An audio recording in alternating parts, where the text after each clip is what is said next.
तो दोस्तों हमेशा की तरह स्वागत है मांगा मेलोडी हब पर revenge of the iron blooded sword horn chapter 101। तो चलो शुरू करते बिना किसी देरी के।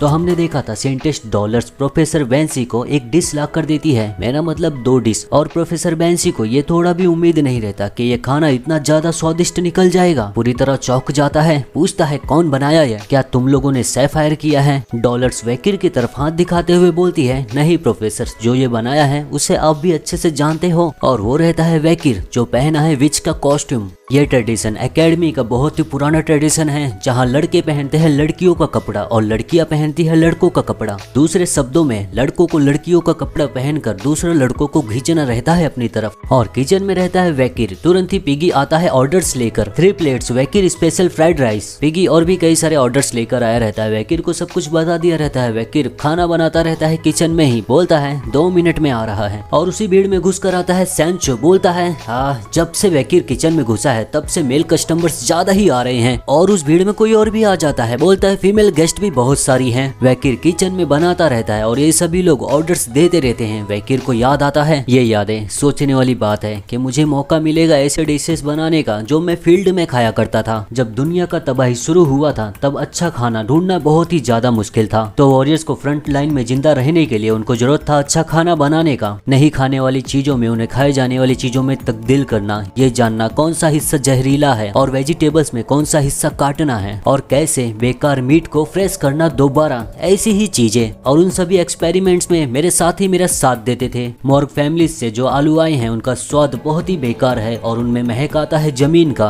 और उसे चबाते समय मट्टी जैसा एहसास होता है। लेकिन अगर तुम उसे छोटे छोटे पीसेस में कट करोगे और उसमें ऐड करोगे सॉल्ट और विनेगर और उसे हाई हीट पर फ्राई करोगे मैंड्रिक लीव्स और सैबिक ट्री सीड्स के साथ, तो वो जमीन का महक पूरी तरह गायब हो जाएगा और उसे हाई हीट पर फ्राई करने के बाद क्रिस्पी टेक्सचर आएगा और स्वीटनेस आएगा। वैकिर बना कर देता है उसे इस तरह से देख प्रोफेसर बेंसी और डॉलर्स पूरी तरह हैरान रहते हैं। वैकिर को इस कॉस्ट्यूम में देखकर दोनों की नजरें अपने आप झुक जाती है। दोनों के मन में एक ही चीज चलता है, ऐसे चेहरे का एक विच कॉस्ट्यूम पर कितना अपमानजनक है। तभी आती है बियांका भागते हुए वैकिर को देखने के लिए कि वो कहाँ है। देखकर बोलती है क्या तुम यहाँ किचन में क्यों हो वैकिर, तुम्हें यहाँ नहीं होना चाहिए, बाहर चलो। वैकिर सुनकर बोलता है अब मुझे बाहर जाने की जरूरत है, और उतने में ही टूडोर आ जाता है। चिल्लाकर बोलता है नहीं, अगर वैकिर किचन से गया तो किचन मर जाएगा। वैकिर दोनों जन को देखने लगता है। उसके बाद टूडोर और बियांका दोनों जन एक दूसरे की बातों पर बहस करने लगते हैं, और ये सब चीजें कोई और भी देखता रहता है। और वो शख्स आया रहता है बेस्करविल फैमिली से, और वो है ओसाइरिस, वैकिर का बड़ा भाई। देखकर कहता है मैं सोच रहा था कि मैं सही हूँ या नहीं, लेकिन ऐसा लगता है मैं सही था। ठीक है, और ऐसा कहने के बाद अपना ऑरा रिलीज करता है। जैसे ही ऑरा रिलीज करता है वैकिर को तुरंत ही एहसास हो जाता है कोई आया है बेस्करविल से। चौंक जाता है पूरी तरह, देखता है तो उसके सामने खड़ा है ओसाइरिस। पूरी तरह सोच में पड़ जाता है ओसाइरिस ली बेस्करविल यहाँ पर क्यों है। उसके थोड़े समय के बाद दोनों जन बाहर आकर बातें करने लगते हैं। ओसाइरिस बोलता है यहाँ आए हुए बहुत दिन हो गए हैं, मैं ये कॉस्ट्यूम पहनकर आया हूँ जो मैं एकेडमी वाले दिनों में पहनता था, हालांकि ये उतना अच्छा नहीं है जितना तुम्हारा है। वैकिर बोलता है ब्रदर आपको यहाँ पर क्या लेके आया। ओसाइरिस बोलता है ब्रदर, क्या तुम्हें मुझे बोलना नहीं चाहिए मेरा डियरेस्ट ब्रदर, ये ओल्डर ब्रदर का काम है उसके यंगर ब्रदर को दिक्कतों से बचाना। फिर मुस्कुरा कर बोलता है और मुझे तुम्हारी बहुत याद आई। और ऐसा बोलने के बाद हम देखते हैं उसके कॉस्ट्यूम के अंदर कोई और भी रहता है, और वैकिर को देखकर तुरंत ही वैकिर के ऊपर जंप मार लेती है, ये चिल्लाते हुए अंकल। वैकिर के ऊपर कूद के वैकिर को पकड़कर अंकल अंकल बोलकर रोने लगती है। अंकल नहीं आंटी, मुझे आपकी याद आई, आप आए क्यों नहीं। वैकिर सुनकर सोचता है आंटी, और सैरिस भी सुनकर सोचता है वाओ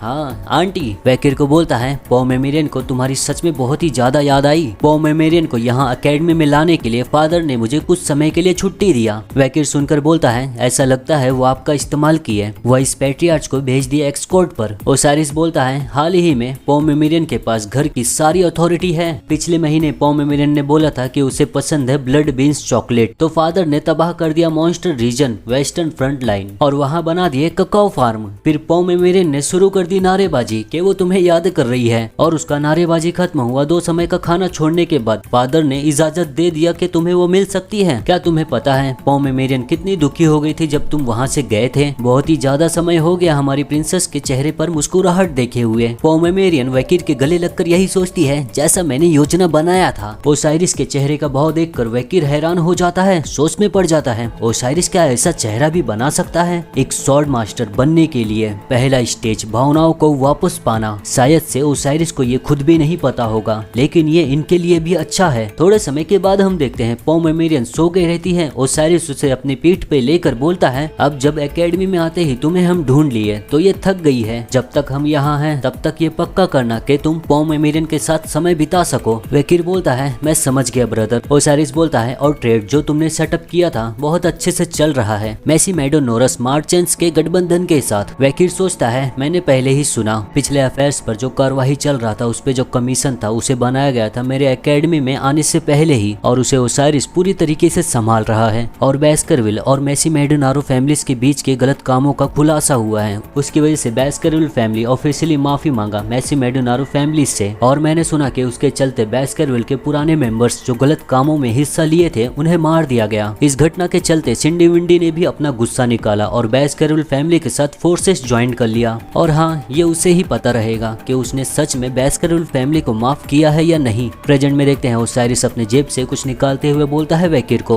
ओह हाँ, मेरे यहाँ आज रात आने का वजह सिर्फ पोमेमेरियन को मिलाना नहीं था। वकील को एक लेटर और रिंग देते हुए बोलता है ये लो। वकील देखकर बोलता है क्या है ये? ओसाइरिस बोलता है ये रिंग वही रिंग है जो सेट के पास से मिला था जहाँ उस डीमन ने सेट के मरे हुए शरीर को चुराया था। मुझे लगता है इस रिंग में कोई यूनिक स्किल है तो फादर ने मुझे बोला ये तुम्हें देने के लिए। अब जब उस डीमन को मारने में तुम्हारा ज्यादा योगदान था। जिन रिंग को देखकर सोचता है क्या इस रिंग से मैं इस्तेमाल कर सकूंगा बैरियर जो एंड्र मेलियोस ने किया था। इस रिंग का नाम है डिवाइन इमोर्टल्स रिंग। ओसाइरिस बोलता है थोड़ा हिचकिचाते हुए और एक और चीज, ये लेटर फादर ने खुद अपने शब्दों में लिखा है जो अपने बेटे को वो बताना चाहते हैं। और ये सुनने के बाद वकील पूरी तरह चौंक जाता है। चौंका हुआ बोलता है पैट्रियार्च की तरफ से। वकील के चेहरे का भाव देखकर ओसाइरिस बोलता है मुझे पता है तुम चौंक गए हो लेकिन चिंता मत करो मुझे भी ये मिला है। जाते हुए बोलता है तो अब मैं जाता हूँ, लेटर को पढ़ने में अपना समय लो। ओसाइरिस को देखकर वकील बाय बोलता है। उसके जाने के बाद तुरंत ही लेटर खोलता है पढ़ने के लिए, यही बोलते हुए हुगो मुझे कुछ बताना चाहते हैं। वकील लेटर पढ़ना शुरू करता है। उसमें ये लिखा रहता है तुम भी यही सोचते होगे एक स्वॉर्ड मास्टर कैसे बनना है ओसाइरिस की तरह। इतना पढ़ते ही वकील पूरी तरह हैरान हो जाता है क्या हुगो को पता है मेरा लेवल कि मैं टॉप रैंक ग्रेजुएटर हूँ? पैट्रियार्च ने लिखा है तुम अब भी 7th रैंक पर फंसे रहोगे। अब जब तुम हो एक टॉप रैंक ग्रेजुएटर 7th टेक्निक को परफेक्ट करने के लिए तुम्हें पहुंचना होगा स्वॉर्ड मास्टर के लेवल पर। तो मैं इसमें लिखा हूँ मैं इस जर्नी में कैसे उस लेवल तक पहुंचा था और कैसे तुम्हें इस प्रोसेस को पूरा करना है। वकील पढ़ने के बाद सोचता है हुगो मुझे बता रहे हैं कि कैसे एक स्वॉर्ड मास्टर बनना है और फिर उस प्रोसेस को पढ़ता है कि कैसे एक स्वॉर्ड मास्टर बनना है। उस प्रोसेस को पढ़ने के बाद चिढ़ जाता है और उस लेटर को मोड़ने लगता है, यही बोलता है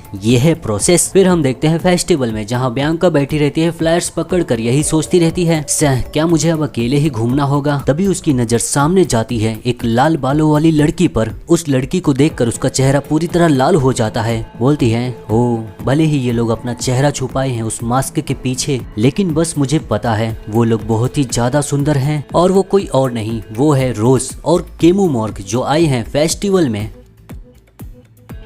तो दोस्तों ये यहीं पर खत्म होता है। वीडियो पसंद आया हो तो लाइक करो। मिलते हैं अगली वीडियो में।